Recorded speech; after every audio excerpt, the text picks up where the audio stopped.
Welcome to Divyadarshini. నేను మీ వరలక్ష్మిని. ఇప్పుడు మనం గోపాలపట్నం జీవీఎంసీ జోన్ 8 పక్కన పెట్రోల్ బంక్ దగ్గర అయితే ఉన్నాము.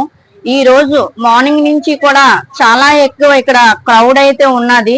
ఎందుకు అంటే కార్లు, ఇక్కడ చూస్తే కార్లు కానీ, ఆటోలు కానీ, లేదంటే బళ్ళు కానీ మొత్తం అంతా కూడా జీవీఎంసీ దాటి వెళ్ళిపోయింది లైన్ అంతా.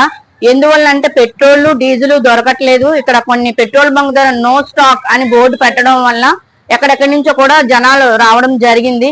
ఇక్కడ ఎండ తీవ్రంగా ఉంది, అయినప్పటికీ కూడా జనాలు చాలా ఎక్కువ కార్లు కానీ, బళ్ళు కానీ, ఆటోలు కానీ ఉండడం జరిగింది.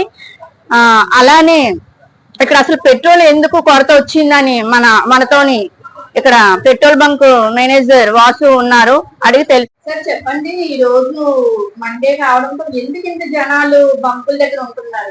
ఆదివారం కంపెనీ సెలవు కదా ఆల్రెడీ, కాబట్టి వాళ్ళ లోన్లు వస్తున్నాయండి. ఇబ్బంది లేదు, మా కంపెనీ వాళ్ళని సహకరిస్తున్నారు. ఇబ్బంది అయితే లేదు, ఎటువంటి ఇబ్బంది లేదండి. పెట్రోల్ కానీ డీజిల్ ఇస్తున్నారండి. అదే మిగతా బంకుల్లో కొంచెం లేదు కానీ లో స్టాక్ ఉన్నాయి, దాని వల్ల ఏంటంటే కొంచెం క్రౌడ్ పెరిగింది. పెట్రోల్ లేదు,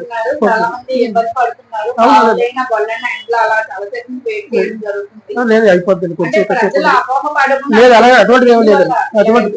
అటువంటి నేను హాలిడే కాబట్టి అలా ఉంది తప్ప, లేకపోతే ఇలా జరగలేదండి. ఇప్పుడు నేను హాలిడే తక్కువ స్టాకులు పెట్టారు, దానివల్ల శనివారం కదా కొద్దిగా ఎక్స్పెక్ట్ ఎక్కువ జనంలో కూడా ఏదో దొరకదని చెప్పేసి దాని మీద తప్పించుకొని ఆయన చెప్పండి వస్తుంది అన్ని బొక్కులు వస్తుంది, అన్ని బొక్కులు వస్తాయండి.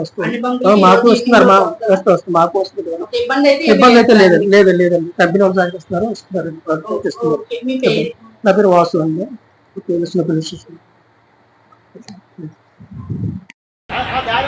చెప్పండి. ఇది మూడో బంకా? అక్కడ ఏం చెప్పారు?